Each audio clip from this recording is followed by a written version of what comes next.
হে কৃষ্ণ তজু পাৱে পখিলো হৰণ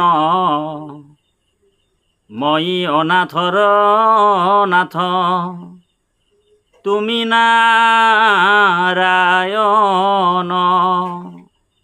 নারায়ণ হরি রাম গোপাল গোবিন্দ ভজুহু তোমার দুই পদয়র বিন্দ ভজুহু তোমার দুই পদয়র বিন্দ।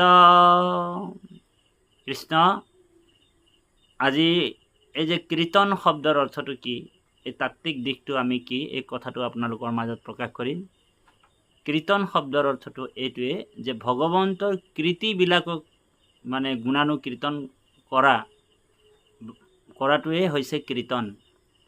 আৰু এটা শব্দ অৰ্থ সেইটো ভগৱন্তৰ যি যশস্যা, যি ভগৱন্তৰ গুণনাম, সেই গুণনামবিলাকক মানে কীৰ্তন কৰাত মানে কৃতিবিলাকক যোনে আমি গাম, মানে সেইটো গায়, যিসকলে গায় সেইটোৱে হৈছে কীৰ্তন।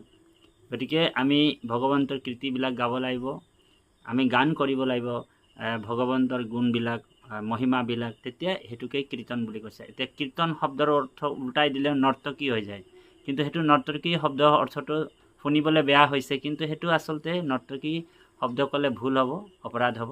কিন্তু ভগৱানে কৈছে আকৌ এটা অৰ্থত, এ প্ৰেম ভকতিৰ চিহ্ন শুনি উদ্ধৱ হৰি হৰি বোলন্তে লোতক যাৰ পৰৈ। গতিকে ভগৱন্তৰ নাম গুণ লওঁতে যেতিয়া চকুৰ পৰা পানী ওলায়, ভগৱন্তৰ